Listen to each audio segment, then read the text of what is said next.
morning, good afternoon, good evening, YouTube. This man always George Page, aka the Emperor of Female Bobby Talk, coming to you live on YouTube. Well, guys, it's early in the morning. Wakey, get some eggs and bacon. Keep hands off snaky. And also it's Wednesday. It's over the hump. Over the hump. Just a couple more days to start of the weekend.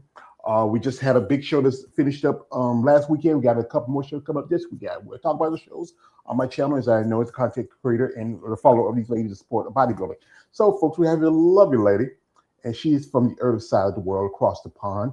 As you know, one of my many other identities is I am an international player from the Himalaya. So we have here is the lovely Stella Eduvie. And Stella is amateur figure competitor, right? Yeah, that's correct. Yes. And I recently saw her get an interview with man Claudio at the Hardcore Bodybuilding Media. Shout out to Claudio. He's really blowing up. He's doing very good stuff. Yeah, he's doing pretty good. I mean, I'm proud of him, but yeah, I'm a bit jealous of him. He gets to talk to y'all ladies. So, welcome, Stella, and thank you for your time. You're very welcome, and I'm so excited to be on this channel with you and to share a bit of me. Well, thank you. We take a bit of you, or we take a bit, buy a bit, whatever. So, Stella, what got you started, as I call this sport of muscle and masculinity? Please share. So, what got me started? I used to be in the gym. I used to work for a corporate company. So for me, it was just the gym was all about, mind space, all about getting stronger, enjoying the progression part of it. And one day, one of my coaches at the time approached me and was like, you're always in here. Have you ever thought about bodybuilding? I was like, bodybuilding? What the is that? And I was like, tell me more. So sat down, got more information about it. And I was like, I could actually do this because I'm telling you, I live in the gym. So I can give it a go, give it a whirl. And back then it was so different because it wasn't about, the social media side of things. It wasn't doing it for anything but yourself or anyone but yourself, right? So I just thought, just give it a try. You can't go wrong with that. And I did. So I've been doing this for about, I would say 15 years, easy. And when I got into it, it was like a bug. I was like, you know what? First of all, I started in the wellness category, and then I moved on to the figure category because my upper body was growing quite quickly. And I was like, look, let me just try the figure category. And then I dipped my toe in it and never looked back. So for me, it was just a coach approaching me and was like, you're always in here. And we thought about doing a bodybuilding show. And back then it was still serious as it is now, but not many people were into it. So when I started, gaining muscle, it was very much like, what is that? Like, how are you doing that? Like, and then people come up to me in the gym and be like, what are you eating? Like, what shows are you doing? And do you compete? And then, the rest is just basically history. Yeah, that's the typical story for a lot of ladies who got into the sport. Like, they go to the gym working out, and one day some guy says, hey, you look buff enough. You want to try to be a bodybuilder? And then the typical answer is like, what's bodybuilding? Because, when people think about bodybuilding, you point out, I would say like there's two people that really stick out the most. That's Arnold Schwarzenegger, Terminator Conan, and Lou Ferrigno, the Incredible Hulk. Yes. That's what people think about bodybuilding. And, sports been around for a long time. One of the most famous, outside of Arnold, who did a stint in bodybuilding, was the late Sean Connery.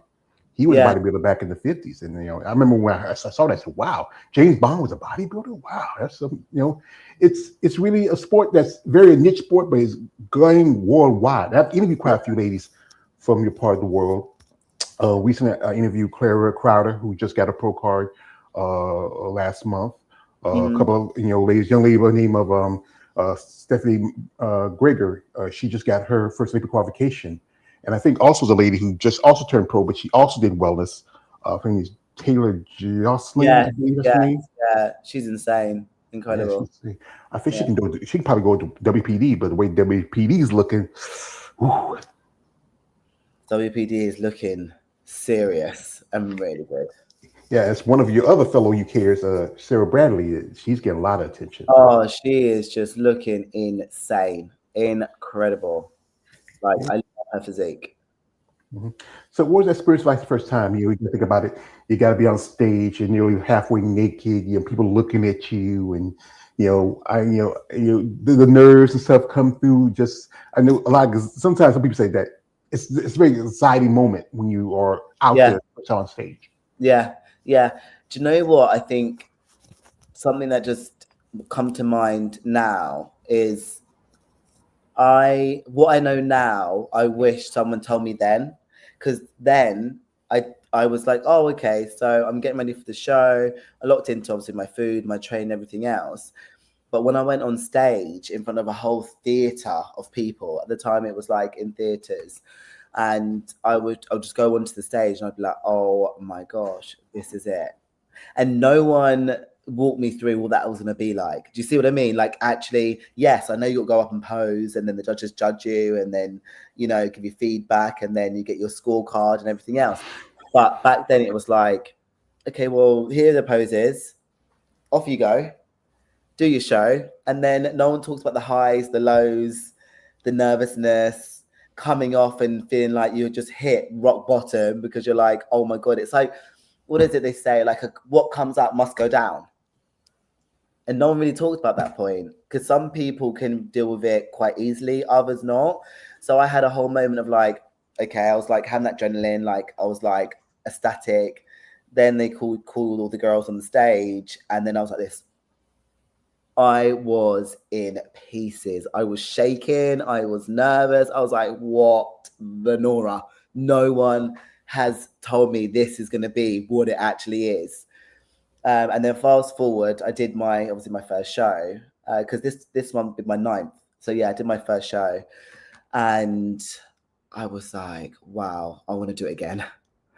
I got the bug. I want to do it again. But days later, I did have the come down, where it was like, oh, so what happens now? You know what I mean? Like, okay, my abs are no longer visible like months later. My lines are no longer there, because obviously I'm building, and I'm going to then compete the following year. And I had to go through a whole body dysmorphia and body transformation to be okay in my skin, that these changes were happening, and no one told me that then.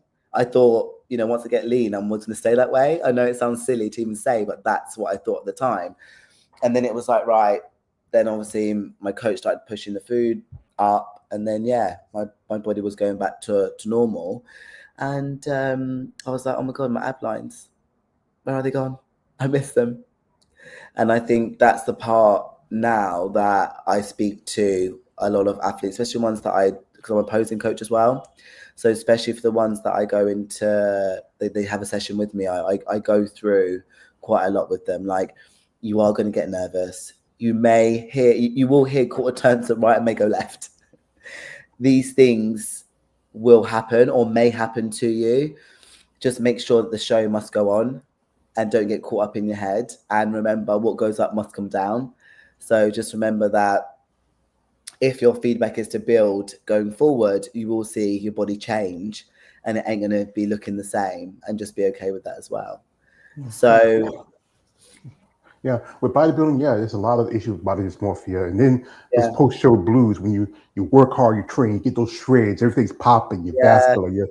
There's a community called Schmoes. We guys are fans of women and with muscle, and there's a saying when you say, "Well, your legs rock hard, we're rock hard," but it's just only temporary. It's only for that moment, and yeah, I think there should be a conversation about that, especially between the coach and trainers and maybe other bodybuilders. And also, one thing is, you're the division where I call it the high heels division. It's like bikini wellness, where you on high heels. I've heard stories of ladies where their heels might broke. Some women not used to be walking like a newborn giraffe in high heels, and some yeah, ladies when they switch over to another division, they say, "Yeah, I'm happy to get these things off my feet." yeah, and not to wear them, because it's a lot. But also, I like getting dressed up. I like the glitz. I like the glam. I am very feminine, as much as I have the muscles. And I know there's a lot of media or social media conflict with, people still thinking, you've got muscle, you like a man, and all those bits and pieces. I mean, that's That's not as bad as what it was before, with the amount of looks I got before, but it's still something where, you know, I do get comments like, oh, that's disgusting, and, you know, oh my gosh, you look like a man, and it's too much. You've gone too far. But at the same time, I've got thick skin, and I really, really love the woman I am. I love everything about me, and I love bodybuilding, and I love what the sport has taught me. So saying that, I always remind myself my why, and outside influence won't ever pay the bills or get in my, you know, my emotions with how I'm going to feel about my body, because that's never going to happen. That's the thing about people. You have enough energy to worry about what someone else is doing. Why not fix what you're doing? Right. You know, it's one of my favorite comedians, Bernie Mac, said this in the movie House Party 3. He says, like, people, fuck them. You know, people gonna say what they say, fuck them, because you know what? It doesn't matter what you do. You got to, you got to be happy about what you're doing. And again, I hear these comments. I've done quite a few interviews, and she is a lovely lady. She's a lovely sister from across the ocean. You know what I mean, and I don't see, like, I pulled up a couple of pictures a while ago because I want to get some pictures, so I pull some up, and I don't see anything. This one here, we'll pull this in a minute. I don't see anything manly about this woman. I don't see it. I don't know how anybody else sees it. I mean, she got a nice, I mean, I'm a man. I don't got muscles. I got boobs, but but the thing is, I think it goes back to the idea. You're in the UK, and I know I've talked to ladies from that part of the world where some countries tradition of what was considered feminine. You have to be, like a little twiggy, or you have to be rounded. Like, one of my jobs, I had a few jobs when I was a young man. I used to work at a gas station. I used to work here. One of my side jobs was I worked in a gentleman's club. Those guys were too gentle, and women had to look a certain way, a presentation. But again, that's every woman's going to be different. Not every woman's going to be the same kind of woman. Yes, exactly that. And also, I've gone to the point where it's like, yes, people may not see it all the time if they're not around bodybuilders and how they live, right? But you have to remember, the same way that someone will say you're overweight, or you're too thin, or you're too muscular. Like, I always say, focus on yourself and what you need to, because half the time it's their own shit they've got to deal with. Half the time it's not even what you look like. Half the time the judges are just pinging them back, and they want to judge themselves, really, but they want to just put the finger on someone else. So I'm all here for comments being had, and we're all different in many different ways, but I think it's about how you go about that comment, and how you go about saying what you say. And some things are just better left unsaid. You know what I mean? If it's in your head and you think it, then leave it in there. But then to have the audacity to then, come out and say it, and especially to the first timers of the bodybuilding industry, they're the people that are literally helping grow the sport. And I don't want them to have the abuse so early on, where they will fold and then go, you know what, I don't want to do this competition anymore. Like, this is, because when your body changes, it's a shock.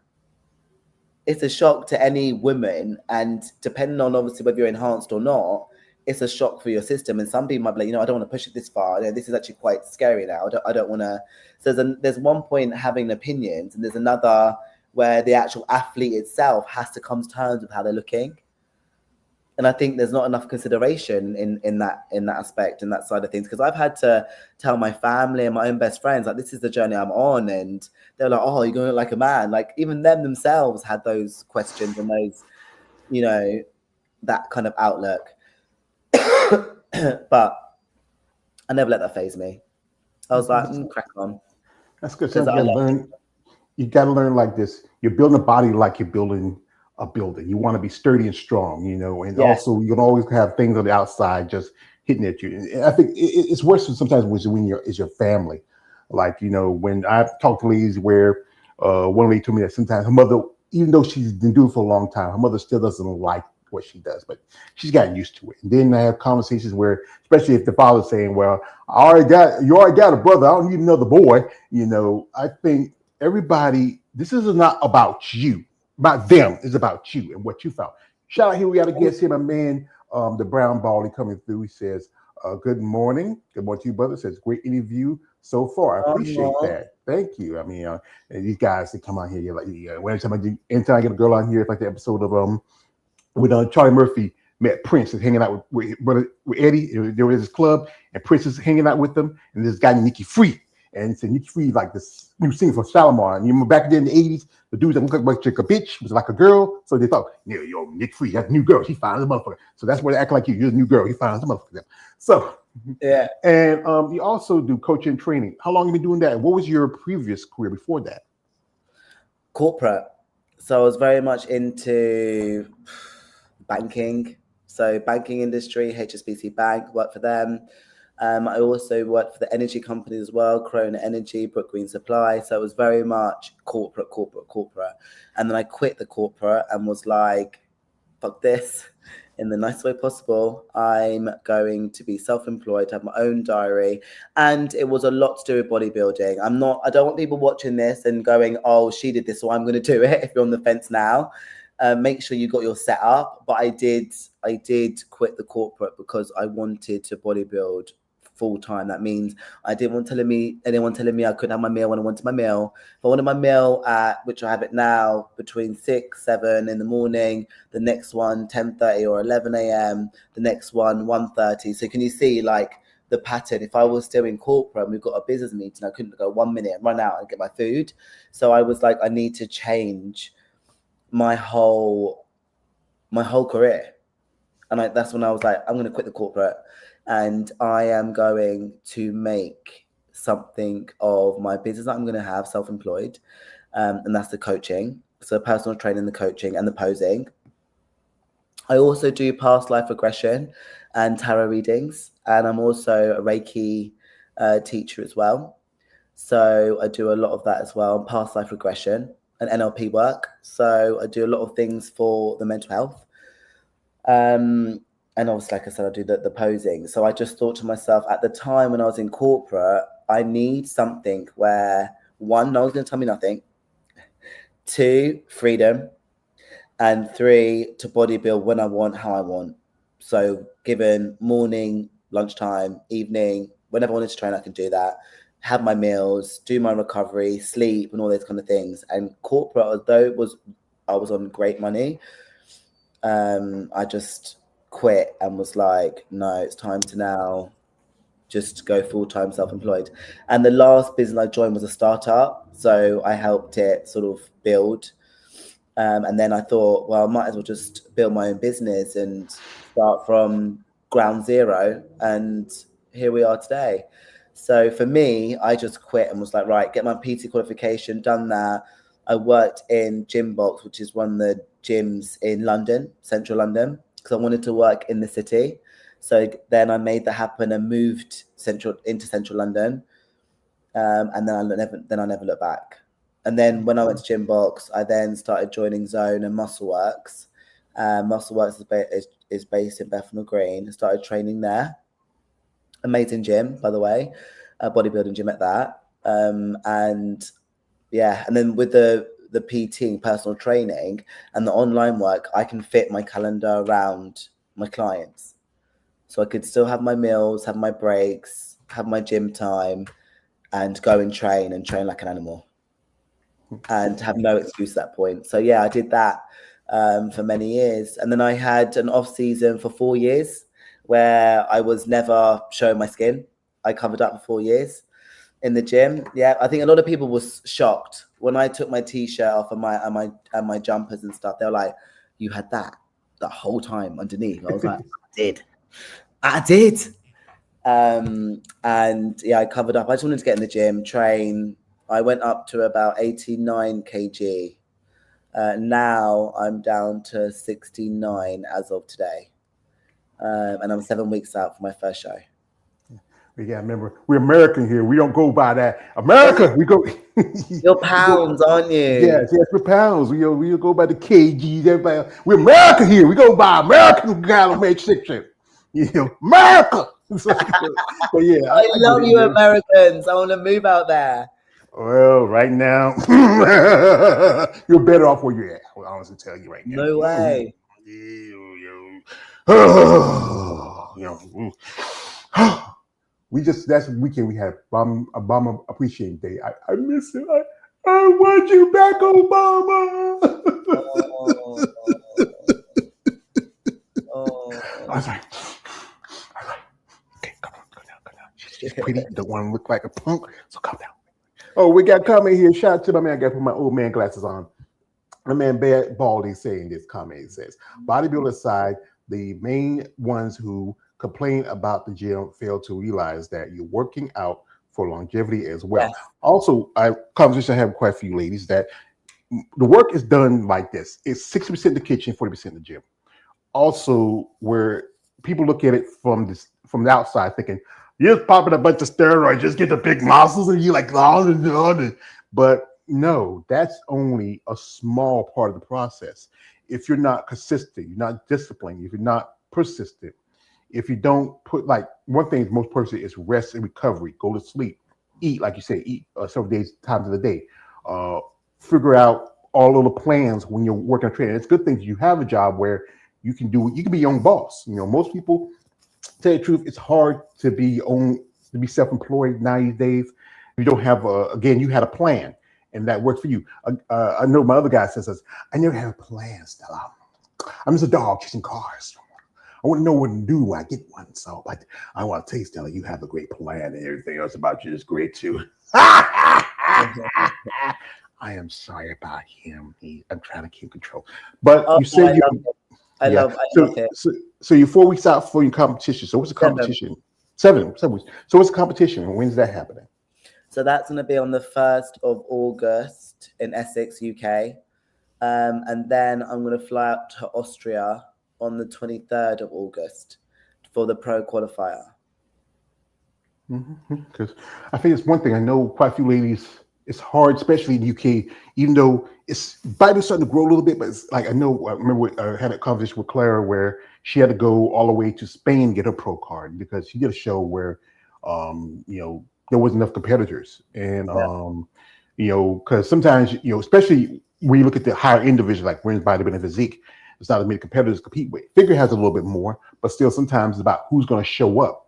And if it's not, if you're doing a regional show, is fine. You get your, but if you're doing a pro qualifier, you have to at least have the mandatory 5 competitors in that class. Yeah. And if it's not enough of that, then you can, like a couple of these did, like they petitioned for their pro card. Even when they won the overall or they won the class, they petitioned for the pro card. Yeah, I think that's a good point you said there. I think when it comes to figure WPD, women's bodybuilding, it is very much, worldwide, where you have to kind of travel, to get your, the pro card. And that's obviously the next step that you're working towards. And I'm willing to do that, to be fair. I'm willing to travel. I think it'll be good for me to travel as well because I haven't done an international show just yet. All my shows have been in the UK. So I think I'm under this in my head, right? That if you go outside your comfort zone, and that means do an international show or a show where it's got good performing athletes, that's what I want. Like if an athlete, whoever it may be, beats me and they have exceptional physique, I'm game. I will shake their hand and say, well done. I'm going to come back and I'm going to work even harder and knock on that door again. Because I never see this sport as like tearing people down. If anything, I appreciate anyone's going to come on stage with me because if it weren't for them and me, we wouldn't be able to, get a freaking trophy and even have everyone coming to watch us, to put on a show for them. So for me, I've always been that under the athlete mindset of like, we're in this all together and the more that turn up, the better. And if a lady was to smoke me and win, I would very much shake her hand, give her a hug and say, well done, like you deserve that. And your physique is sensational, but best believe I will be back and I will be better. And hence why I went away 4 years after my last show. And I was like, it's time to really build and build properly and build better and then come back And funny enough, when I decided in November I'm going to prep, and I prep myself, by the way. I don't have a coach at the moment. Yeah, I'm doing it all myself. I thought to myself at the time, it's now or never. But I didn't realize when I got off the stage 4 years ago, I said, I'm not stepping on stage until 4 years from now. And imagine this. When I decided in November, I didn't remember that. Only until it hit like February, March, I was like, I said when it hit that 4 years, that fourth year, I'm going to go back on stage. So it's just interesting that what you do, your words are your wand, that when you do say things, it does manifest. Yeah, just make it believe that you achieve it. I've heard that. Yeah. And Yeah.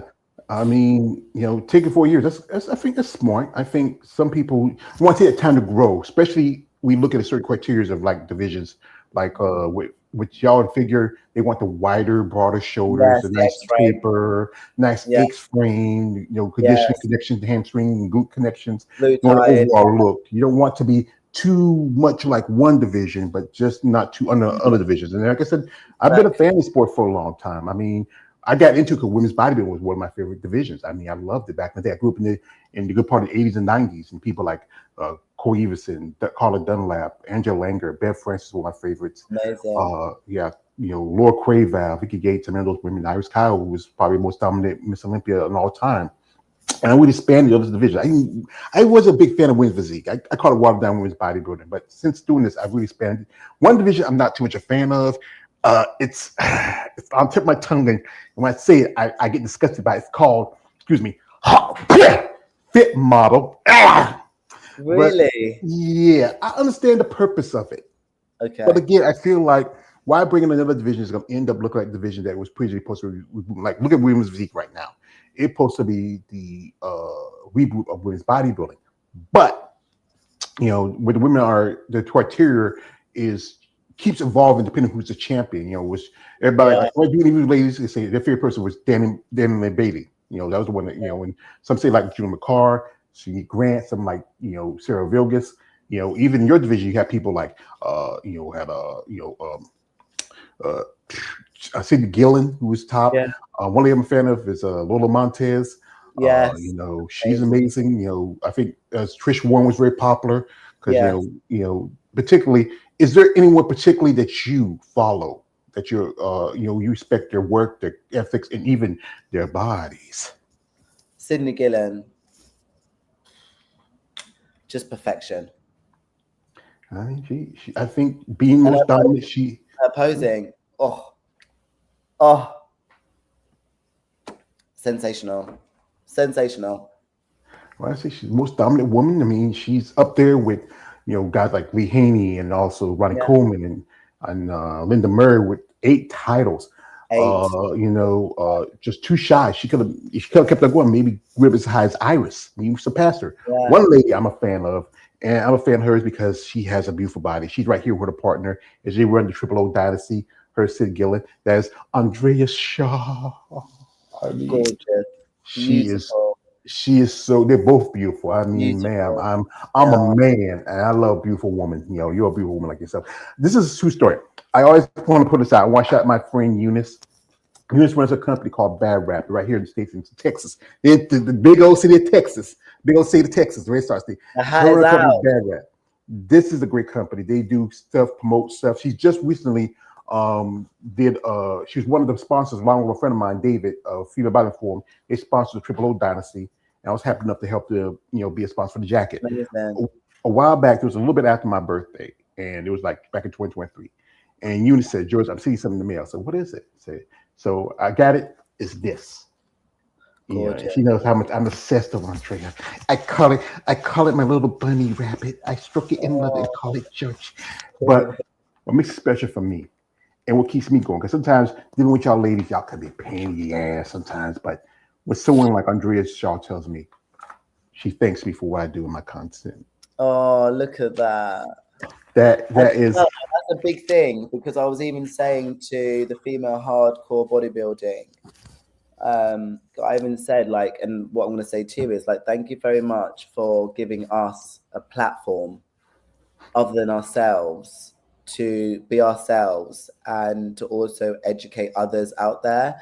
And just, if it's not education, our background, our story, to why we do what we do, why we got into it, what do we do now, and the things to watch out for, and who gives us an inspiration every day. Because without having you guys, it'd be very difficult. And I think wellness is out there a lot. Bikinis out there, like, huge, a lot. But when it comes to anything like figure, obviously figures have been removed from the Arnold now.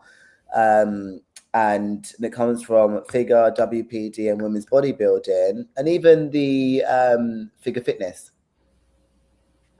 You know what I mean? It's like, to still have platforms like yourselves speaking to the athletes that are in those categories are huge, because, as we evolve, I'm sure women are starting to come up in this sport and do more of this sport. So it just means that then they feel there's more of a community. So you guys having this space for us to be ourselves and do these podcasts and be on your channel is amazing. It's phenomenal. So thank you for giving us airtime. Well, the quote from my favorite movie, Batman Begins, at the end of it, McGarry Oldman as a Commissioner Gordon said to Bruce Wayne, as Batman says, "I have a chance to thank you." And he turned around and says, "You never have to, because this gives me a purpose." One thing I always mention this, because this is true about me. I was taking care of my mom for a long time. She was very sick. And I was a fan. As a fan of these women, I said, you know what? I need something as an outlet. So I met a gentleman on the line. His name was Coach Sherry Harris. So I always shout him out. And he told me, do something that you like. I said, well, I like talking about women bodybuilders. So I started doing little stuff like that here and there and there. And then I really got more invested with it after my mom passed, because, I had nothing else. I mean, she was pretty much my world. She was my woman. I was taking care of her. And doing this content, reaching out, doing interviews and doing stuff, and I'm working on some stuff right now. Like, we just had the Toronto Super Show, and I got to post some stuff from that, and it gives me something, and talking to ladies like you and hearing your story, and women from your country of the world and other parts of the world. It's just, and I want people to understand that these are just not just don't look at the muscle, look at the woman and see who she is. Get to know who she is. Don't be so in your idea of belief, And also, like I said, get out of your own comfort. So that's one thing I learned. I'm planning on going to a show. This is going to be my third show since I never much traveled. I'm mostly working a lot of times. And then, I'm going to shows, meeting people. A while back, I was with my friend Eunice. She was in Tampa. And this is something I would never have got to do if I didn't get out of my own comfort zone. I got to I hanged out with Eunice, got to meet with her, and I got to meet this gentleman right here, Mr. David Lee Roth. I would never have met him in my life if I didn't leave my little hometown in North Carolina. It was a great opportunity for me. And meeting you ladies and hearing your stories, and it gives me sort of a purpose that I was missing after my mom passed. So, folks, what we're gonna do here, we're gonna jump into a social media for a little bit. If you want to follow Stella, her link's in the description in this live stream. If you're interested in supporting her upcoming competitions or interested in working with her, you do lifestyle, also client coaching too? Yes. Yeah, I do lifestyle. Yeah, lifestyle and athlete coaching. Yeah. All right. So if you're an athlete, if you're somebody who want to make some changes, reach out to and generate interest. But guys, she's a lovely lady. She's a lovely caramel sister from the UK. But guys, you sick freaks, I know you are. You're gonna call me a caramel latte. Yes. But you guys out there, don't do that. Don't send no weird stuff. Come on. I know you have the guys who are the haters. You have the guys who love a little too much. You know what I mean. So be careful. Yes, I do. Yeah, just be nice. Be nice. So we're gonna jump into social media for a bit. So you want to link the links are description of this live. And here she is. She gives some modeling, and look at this here, one here, like right there. She's like, who took these? I mean, you have a special photographer, or this was just you? No, this is literally all me. I do my own content. Yeah, she's got a pretty face, guys. She's sure a party right there in the hall. Wow. I mean, what do you feel like is your best physical feature if you look at yourself in the mirror? Oh, it's hard to say. I love everything about me. I don't really rip myself apart unless I think about what I need to improve on with regards to a body part or a muscle area. So for the last 4 years, I've been really working on my lower lats and my shoulders, and they've come out quite a lot. So I think for me, it's always been the ones that I need to improve on is the ones that I feel would be the areas that I'd be like, okay, you're stubborn, come on. And then I'll just be pounding that all the time in the gym.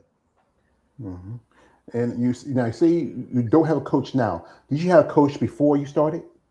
Yeah, so I was with Callum and I stopped Callum, I think October, November. So Callum Pro Coach, I was with him for about a year or so. And then I was actually bound to go back to him in January, but then I've just never looked back and just continued to prep myself. Yeah, I mean it's really tough because you know what, doing it yourself. I think one thing is some preparators like to have that other eye to see Yeah. something that you might not have missed in your own eye because sometimes it can be a prejudice. Is this a friend of yours you're working with, or is this? Yeah, so this is in the gym when Lordson and Mel, so she's an amazing videographer, and we were training Lordson, and we were pushing him for a gym session, and he was just he was feeling it the most. It was crazy. Look at it. Hey, we got about to shit himself. Hey, son, about to take shit. Yeah, beat up by two women. I grew up with older sisters. I know how it is. But how Yeah, good is that? Like the environment of like us being able to do that. It's amazing. yeah. Here's some more pictures. She has some beautiful abs. Whoa. I mean, Thank ma'am, you. again, I don't get why people want to break down a woman because she doesn't look like what they. Again, I think women with muscle are beautiful. Women. I grew up in the South. Women, depending on the woman, just about all women are beautiful. Everybody's going to have a different opinion of what is beauty. But right here, she's sitting in the chair, and I'm wondering, was she naked? I'm trying to see around. So I think and everyone is at this point. and here's one. This is one that I saw, and wow. I mean, that's why I tell guys don't send no weird stuff. I know this is tempting, but be respectful. And also, you mentioned that you do Ouija. For us who are laymen, can you explain it to us? What's that? Sorry. You say, "Are you a Ouija, or how you said it?" The what I do what?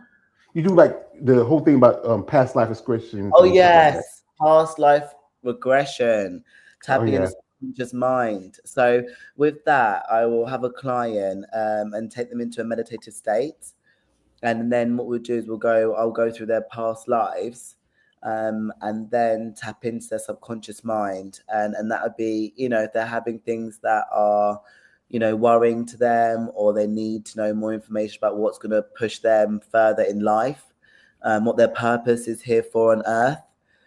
And basically I'll reveal all of those things, and then give them homework at the end of the session, for them to work on whatever it is that's come through for them. So it's pretty awesome. And then I channel spirit on a Monday and go to a session which is called Circle, and I do that work as well. So yeah, there's all different sides of me. There's not just bodybuilding. But the funny thing is when I come into bodybuilding, I've come into my own. So my mind, body, and soul. And this is what's really developed over time that I've felt. Like my eating habits, my training, my mindset. It's just, yeah, it's phenomenal.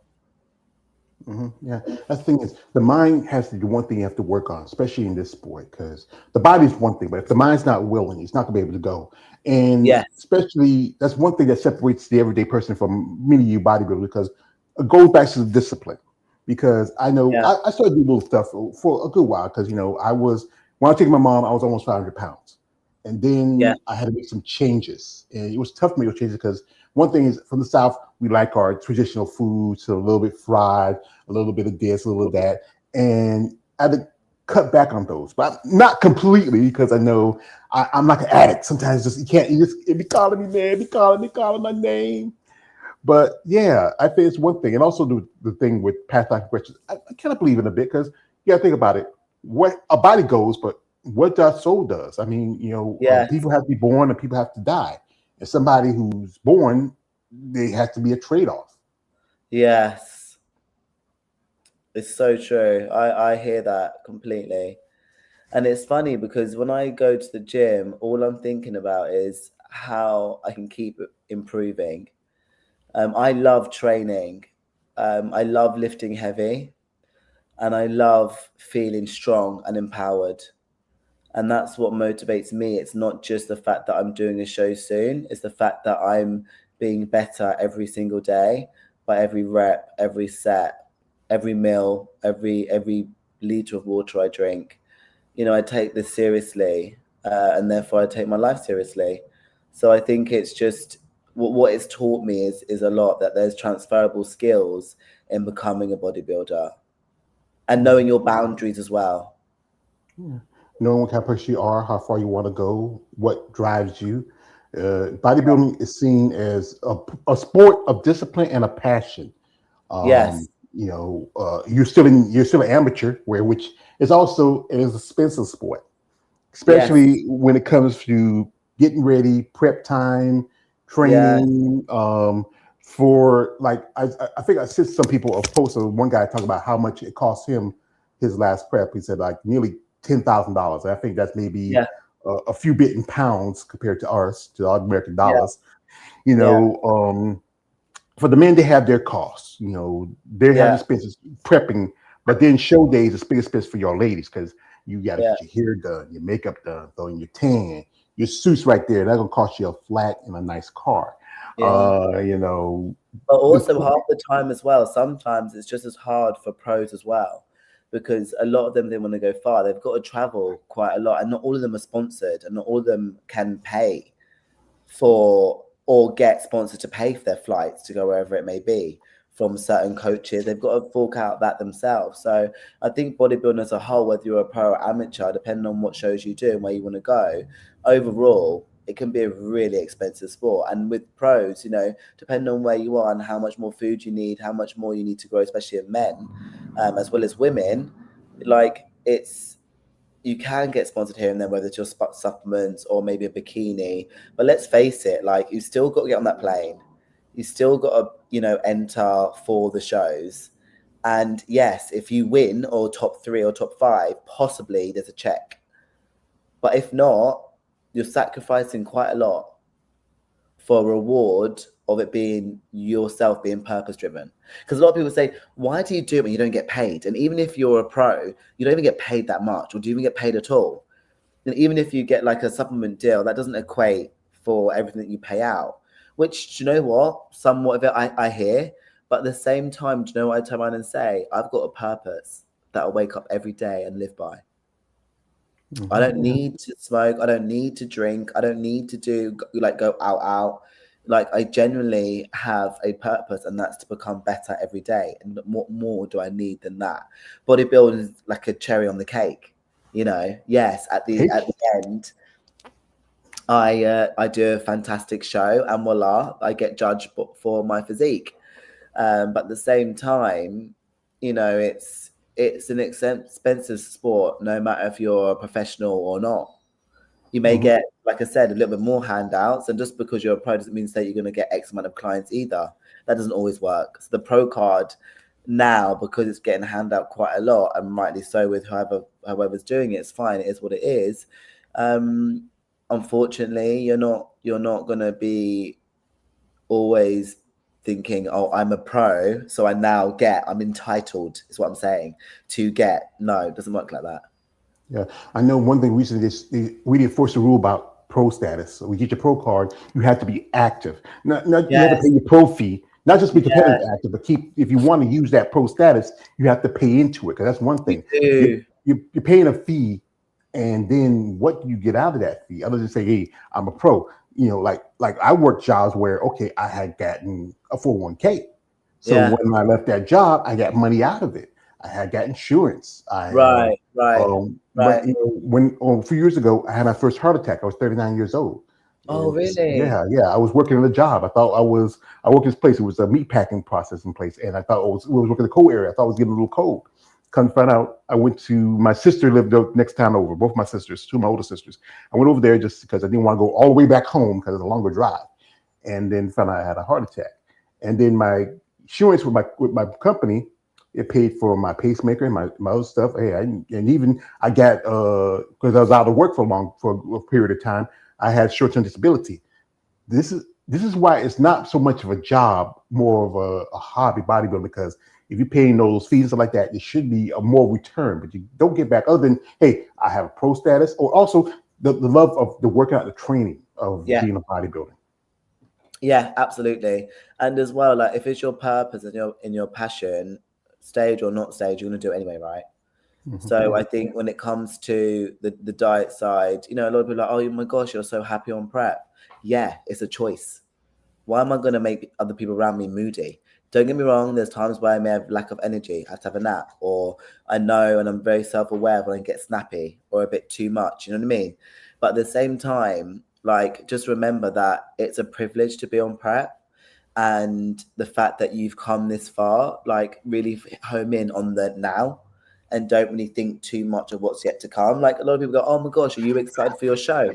I said yes and no. Like, yes, because I love the show and I love the whole glitz and glam and the judges and everything else, and people come out to watch me and celebrate me. Yeah, of course. But no, as in, I don't want this to go, the journey, working towards what you'd be called all these years where I've like head down. Because people say, oh, it's been 4 years you've been working on. No, actually, it's been the 10 to 15 years that I've been building. It's that's all relative. You know what I mean? And even when people say, oh, you went away for a long time and then decided to come back, I was like, I always knew it was going to be 4 years. I just didn't really subconsciously always knew it was going to be 4 years. But I didn't want to rush anything. I wanted to eat the lady up that I was before, and I have done that. You know what I mean? I get it. I'm trying to understand the some things, as I know I'm an outsider, but I get bit by bit, especially conversation. Shout out to my man here, Brown Baldy. He's dropped this. He says, Sydney and Andrea definitely deserve a mention. Yes, I love Yes. y'all. Also, shout out to man says, hell yeah to George for his platform, and hell yeah to Stella for this interview. Thank you, brother. Oh, We got here. Shout out to my man Alex. Shout out my nephew Alex. I met Alex in Tampa. He's a cute, cool kid. He says, good morning, George. Nice to meet you, Stella. Hey, he's a great Hello, kid. Alex. Hey, Alex. He ain't ready to you, Alex. He made his day. So, as we talking, this sport is suggestive, and especially as you talked about earlier about family. Like, what's your family like? Like, brothers, sisters, husband, kids, that. I've got no kids, no partner, and I've got my dog, General, who's a Frenchie, gorgeous dog. And I've got 4 siblings, including me. Well, I grew up with, technically altogether, there was 9 of us. My father had a son before he met my mother. They supposed to have 7. I've lost 3 siblings, 2 brothers and a sister. I have a younger sister my father had after they would, even though truthfully my parents were together 55 years, but my father was living in New Jersey while my mother was here with us in North Carolina. And I have 2 older sisters. I have a younger brother. Got niece and nephews, great niece and nephews. I don't have kids myself. I worked a lot, and I was very, very good with talking with girls. But you know what? I had some time with some pretty young ladies, and some ladies, And this is the thing is, I think it's good when you have support from your family than it is, because even though they might not like what you're doing, they're gonna stand by you. Like my family, since I started doing this, my family really support me. My sisters, a couple of times I had my sisters commented in the live stream. One time, one of my sisters came by the house, and I was in the middle of the interview. She was working for me. I was in the interview. She said, "Hey, this is my big sister Betty. She was the oldest. When I was younger, because my family was sharecroppers. My family, my mother, father used to work, and she had to watch us younger kids. And I was the next to last till my brother came, and people thought she was my mother because she used to carry me around. I got a nephew only 3 years between each other, and it's good to have that support with family because. People look at bodybuilding, it's a solo sport, but you can't really do it on your own. But support is, even though sometimes they may not understand what you're doing, but if they say, you know what, it may not be something that I might want to do, but this is something she wants to do, so I'm going to respect it. Yeah, absolutely. And that's the biggest thing, I think. And then also, if you've got family members that don't understand it, that's also okay. Because not everyone's going to stand by what you choose to do with your own body and where you choose to take it. So just keep it stepping, like crack on with what you need to do. And if bodybuilding is your calling and your path, then get on with it. It's as simple as that. I wouldn't necessarily play too mind into what your family member thinks about it, because I think there's two things. I think one, sit down and educate them and talk to them about it, which I did. And two, if this is really your lane and you want to take this seriously, then do it. Because I think life is too short to not do what lights you up and what zests your soul on fire, so to speak. So just get on with it. If you are such a family man and you've got a lot to consider, then again, consider what you need to when it comes to making that decision to like go full time in bodybuilding, because you have to understand that bodybuilding and building muscle, yes, it's become more the norm, but it still really isn't. You know, I'd walk down the street and people like this, and half the time they could be in awe, absolutely, but half the time they're like, you know what I mean? And once you make that path to not be society's norm, you need to understand that and get on board with that quite quickly. And when you are, nothing else matters, in my opinion, because that's how I dealt with mine. It's like once I started to build muscle, I knew that I wasn't going to look like everyone else, and I knew that in itself was going to be different at a very young age, and around the people I did that wasn't even about bodybuilding back then. It wasn't even heard of like that. You know what I mean? So, and it wasn't even when social media like Instagram, you'll see posts of like transformations and people doing shows. You would never see that. No one knew who was competing with anyone at that time.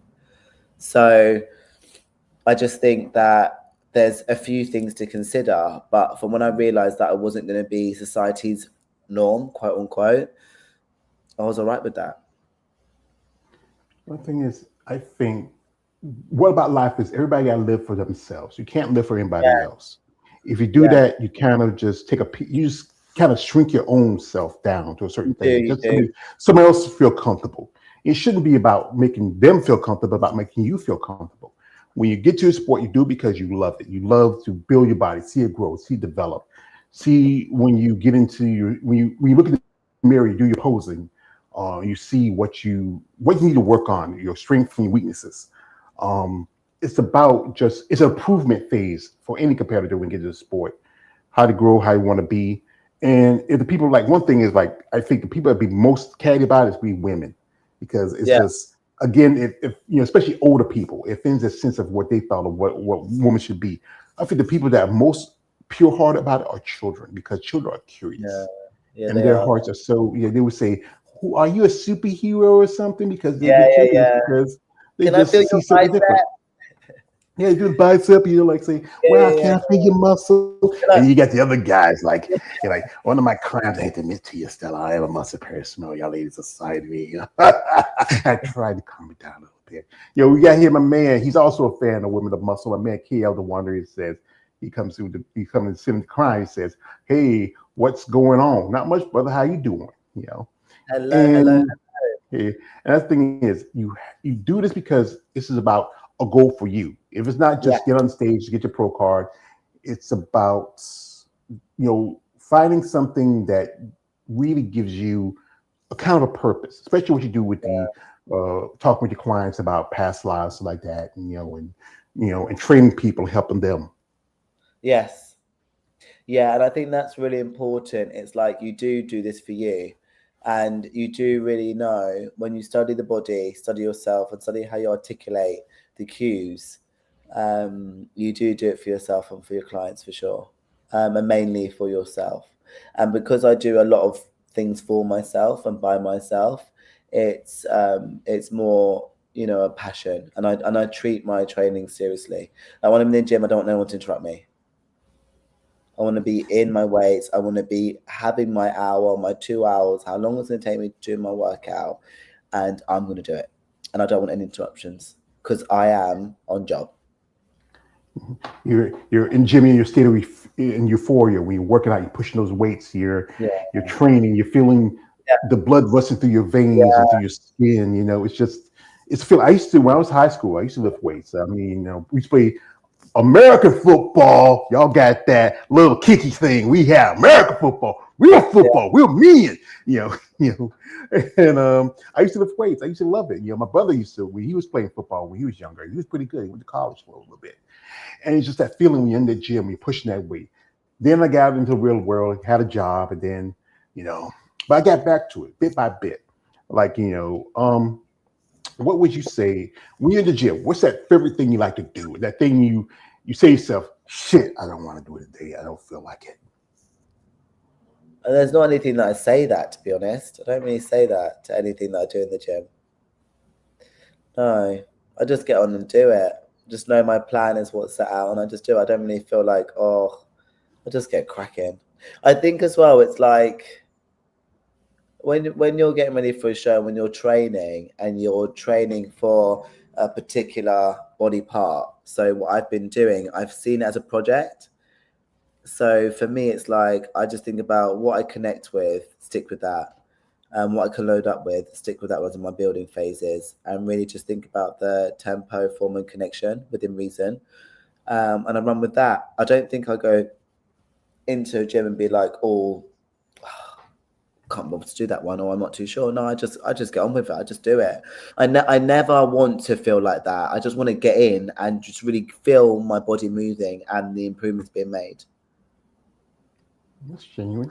I know typically I will hear the least favorite is chest, leg day. Like leg day is the worst. I love leg day. I love chest. I train chest.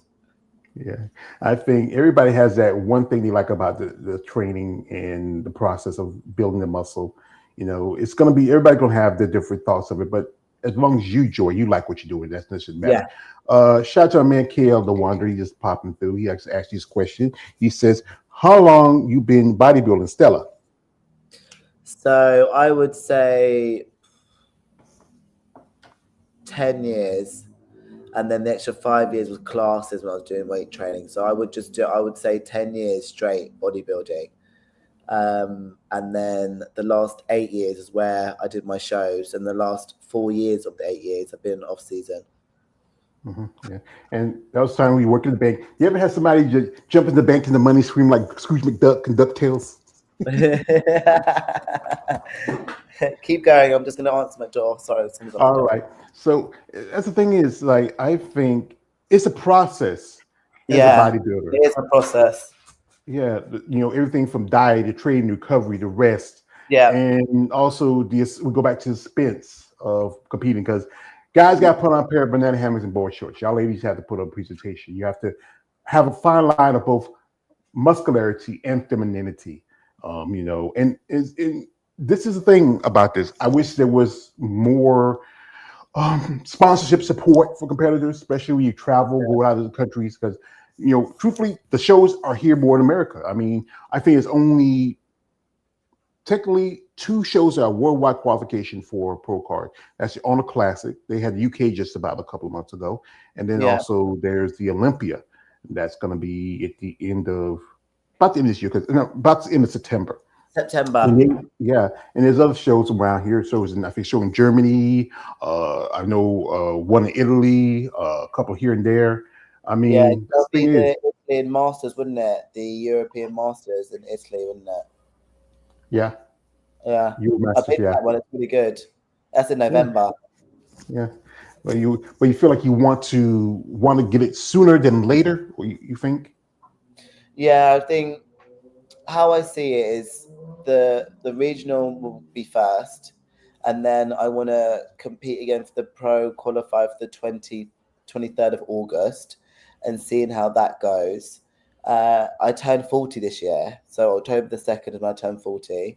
So I do want to go away for that, and then when I come back, I'll then see where I'm at and where I'm going to go, because I think for me, it's really like what you said, we need a bit of femininity, of course. We need proportion, symmetry, and muscularity and density. And that I know I've got now. So then it's just up to who's going to come on the day. So if I need to continue after August, then I'll do that. But I think I won't have to go on a huge off season again. I'll just refine and go again. I wouldn't want to build too much because I don't want to come out of my category. Yeah, you So come for I a would figure. be very careful of that. And right now, with what I've got, the symmetry and the proportion is definitely there. I just think, you know, you don't want to get too aggressive where you just come out of that because there's no need. And I want to keep, I'm being very, you know, what's the word? I want to say it as it is. I want to keep my femininity. So So I that was goes thinking, with my looks and also how my physique is. that's what I was thinking. I think for one woman, it's a lot important to maintain that level of what makes them a woman. You know, I know it's always people saying where some women, truthfully, yes, maybe some, if you take, depending what you take too much, you do have a little tendency of biology of being a man, but you're not really a man. Again, a man is not something physical, it's something of a state of mind. Something like, even Yeah, though I grew up with a single mom, I did have my older brothers, my yeah, uncles, my grandfathers. They taught me things where I needed. My mother taught me things I need to do as an adult. But for yes, boys, we learn things from the man around us. And yeah, I think that's always, it's a fine line you have to walk as a woman yeah, in this sport, because guys that get as big and muscular and huge, like guys like Bodak, your own fellow countryman Samson yeah, Dua, so many other of the men in the divisions in the higher yeah, end. yeah, Women, like you have people like Andrea, who's very beautiful. And yeah, then you have people like Sarah. With right now, when she won last show, there's a lot of debate. And then when she took fourth at Toronto, people say she should. Here's the thing, like this: the judges are going by what is truly the criteria. Yes, she's impressive. I'm a fan of her. She started following me on IG a while back. I'm also I've been talking with a friend Sarah Parker, who does also her stuff. love Ramona her. Scott is I love also who's her podcast. yeah. I Yeah, interviewed Ramona, and I think everybody's idea of what it is was truly what a division is. Again, figure you're walking a line between physique and bikini a bit, and you don't want to push it. And I think it goes back to the judging, where okay, why not? Again, we go reason why fit models around, because the fact is the judges don't want to stick to what is truly the criteria. And I understand you want to see the competitors evolve, but again, when they do evolve, don't punish them, but tell them, hey, understand, you may not be in this division. You might have to go to a place where you belong. If you're a person that, what, I'm comfortable where I'm at and I can still stay in that division, that's good. But we see somebody else who look like they're evolving, you need to go ahead and evolve with how you, but I understand you want to talk to your coach, you talk this and that, but you know what? Everybody's different. Everybody is built like one lady I'm going to always point out, because I got to meet her when I was in Tampa, and that's Ashley Jones. And Ashley, she did 3 divisions. yeah, yeah, yeah. She's And awesome. yeah, I look at I'm a big bear hugging a little baby. So, and she was figure. Then she Yeah, moved to physique, got 2 yeah, Olympic qualifications in physique, moved to women's bodybuilding. And now she's number 2 behind Andrea Shaw. And yeah, I think the big problem is concerned is being moved to bodybuilding. There's not too many opportunities. There's a show coming up in Spain where there are only 4 competitors. And it's about showing up or showing out. yes, yes, it is. It is. And I think it's really tricky to ensure that we don't go over what the judges want, because I think if you want a certain physique, that's fine. That therefore you won't necessarily fit into the class. Then what? And then what's left? You know what I mean? So I think it goes to a point where we follow the rules of what it is, and that's a fit into class and what the judges want.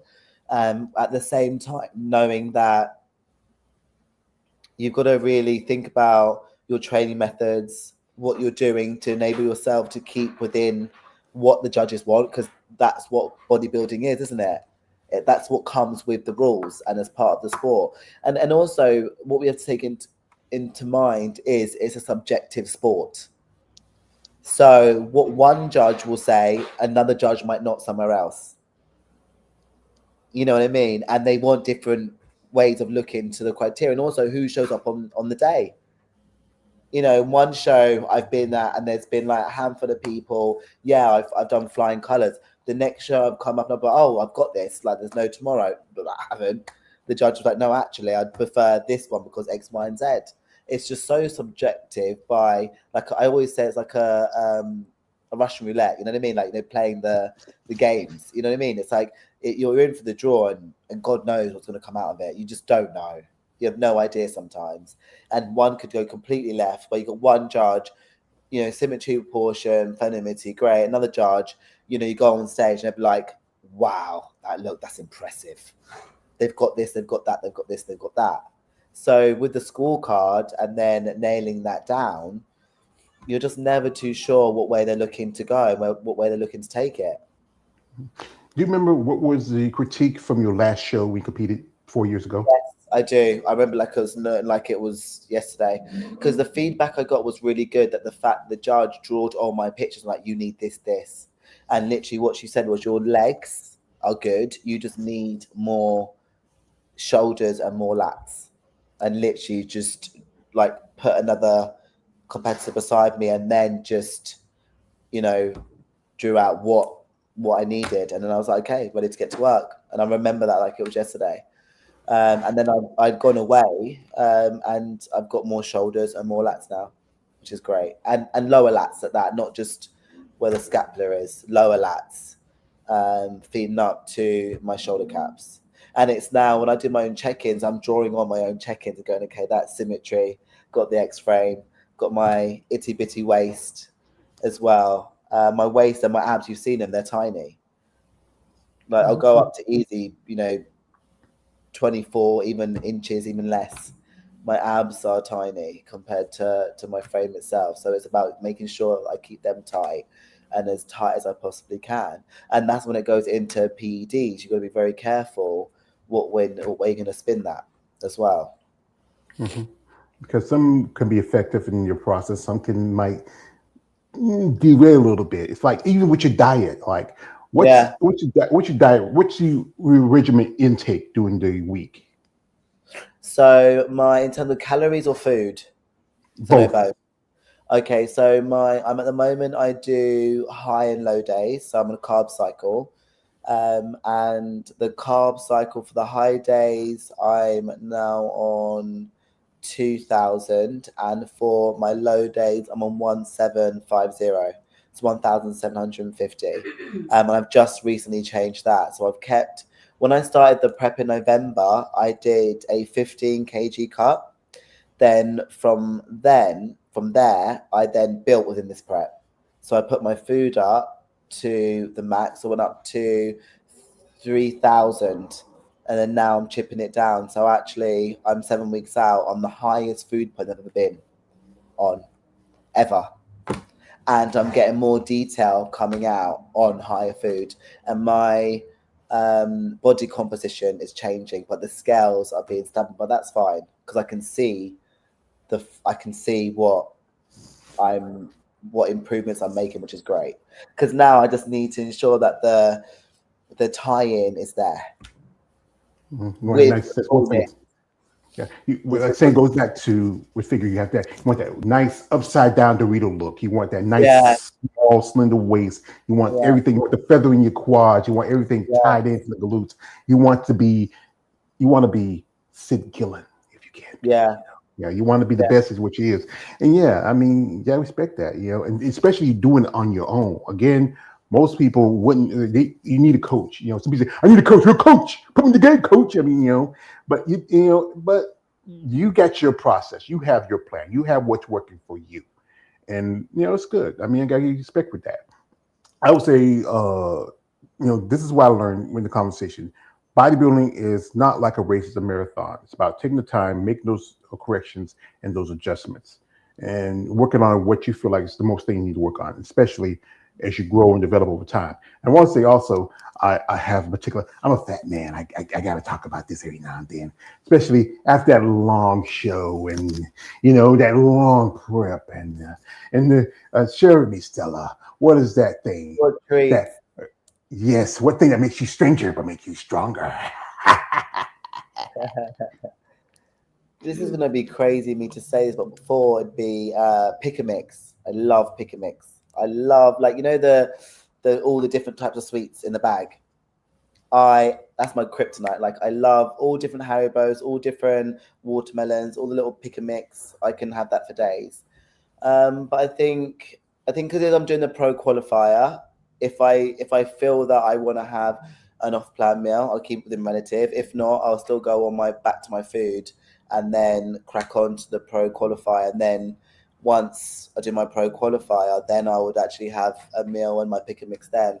And also, I'm being very honest, I don't really care too much about the food and the sweet side of things. It doesn't bother me like it used to. At first, I was like, I want a pack of my favorite things like Reese's, like Hershey's, like all the sweets, all the chocolates, the crisps, an off-plan meal, all of that. And now I'm like, I've done it for so long, I don't even care. Like I would just, if anything, I know my body would need the food I've been on and a whole liter or 2 liters of electrolytes that I can drink after my show.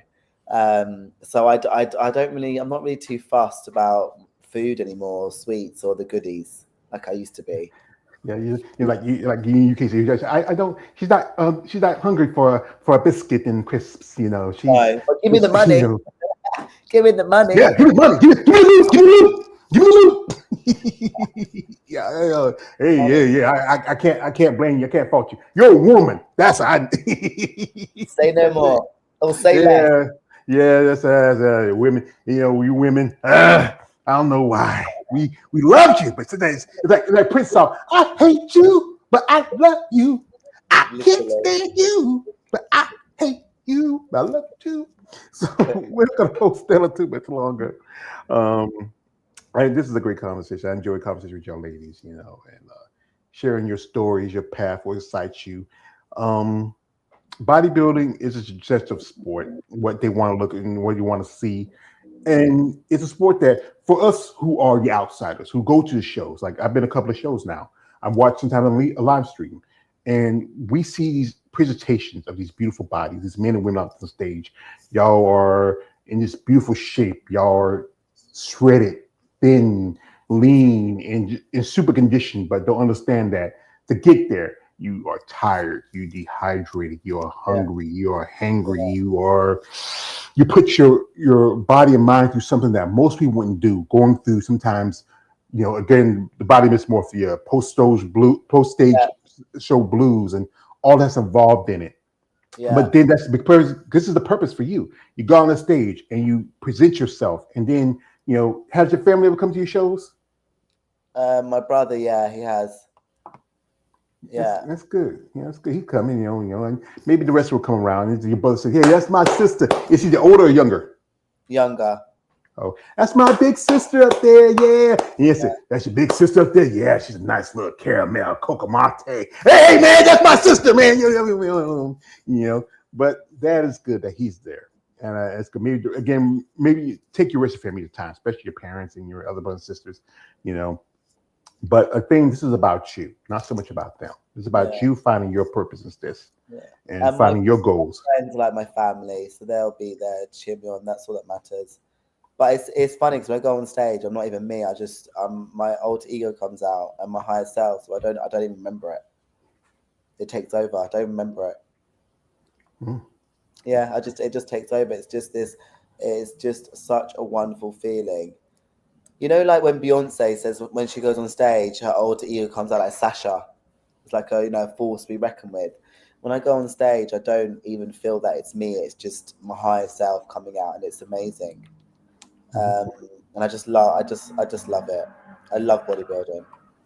That's right. When this content, you know, this is me, George MacArthur. I am, you know, been doing this for 51 years old black man who's doing this. But then I have my other ego. He's this other guy. He pops up. I have multiple, but this is my strongest ego. He's just so dominant. This completes him. Stella, before I leave, I want to tell you something. You are beautiful.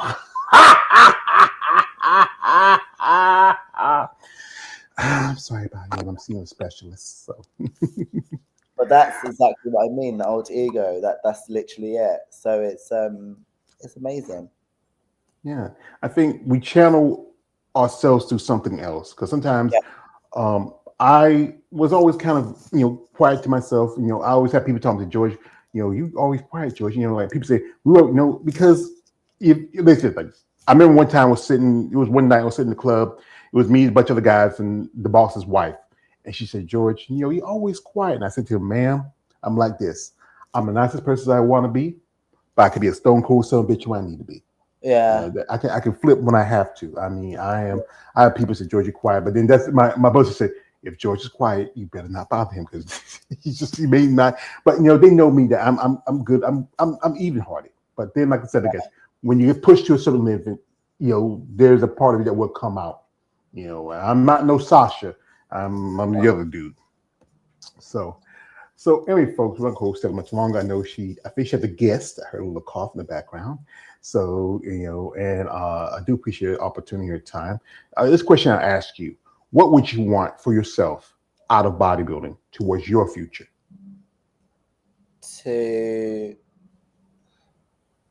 What do I want? I want bodybuilding to keep being, what's the word? What's the word I'm looking for? Where it kind of opens your eyes, different avenues of where you see things, a transferable skill.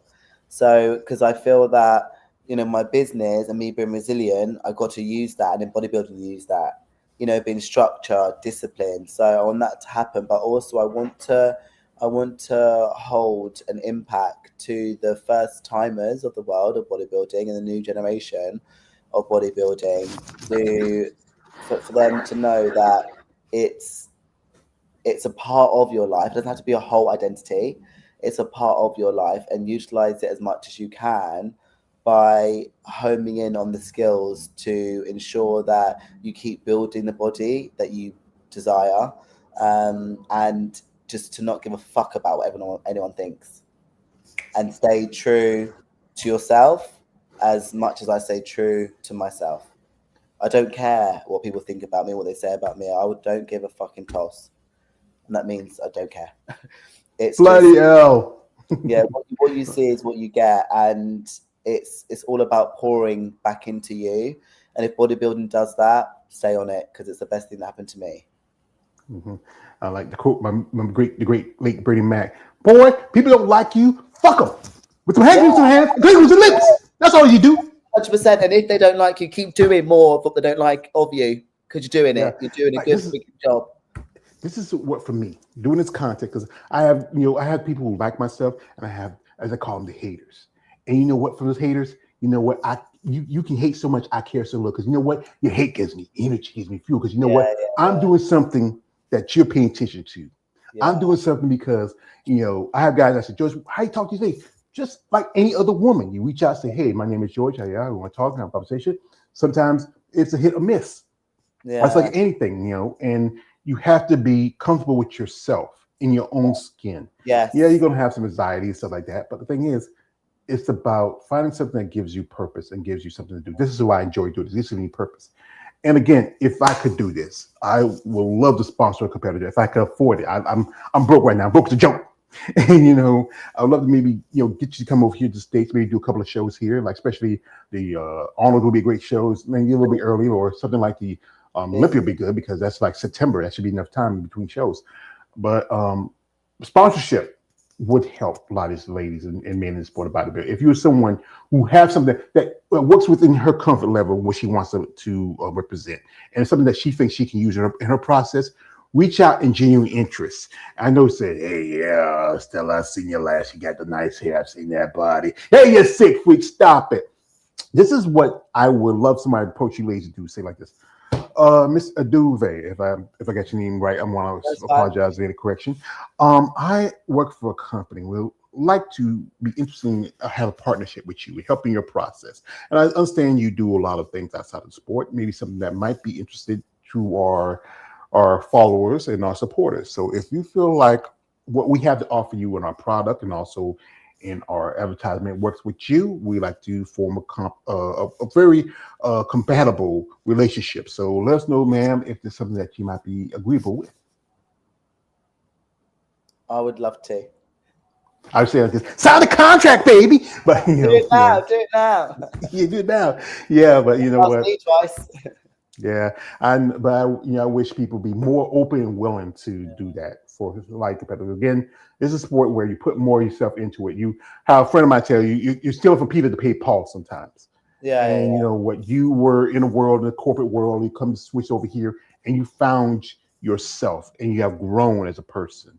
But this is my channel. This is something I do. Shout out to my man KL. He also does content. Shout out to my man David from Female Body Forum. Shout out to Claudio, Female Body Channel. Us guys who are a fan of y'all ladies, who support y'all, who want to see y'all get the attention to. I have nothing against. I've interviewed a couple of girls in fit model. Excuse me.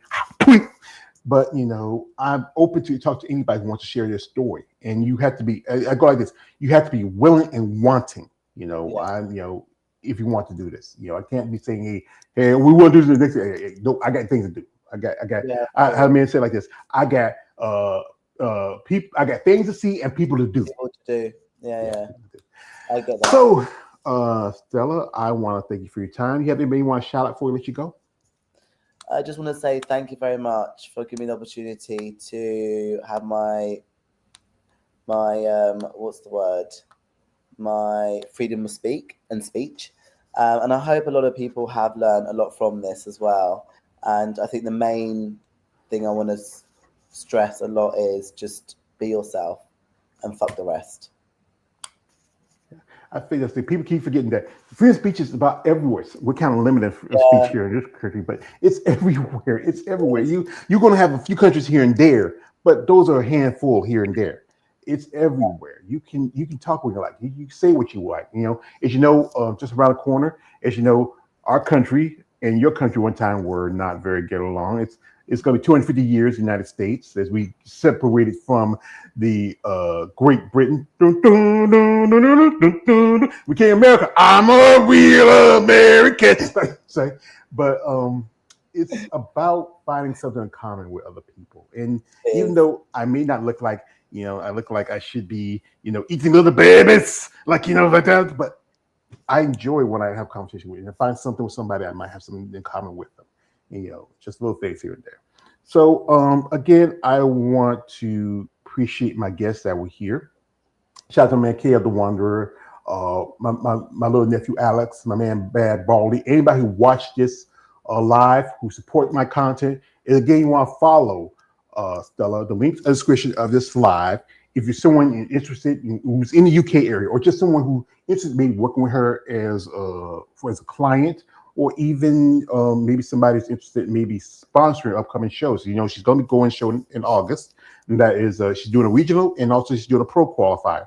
The regionals not too much, but still it helps to cover the cost of petrol, as gas they call it in UK and other stuff. But also going to another country, the plane ticket, food, this, that, travel.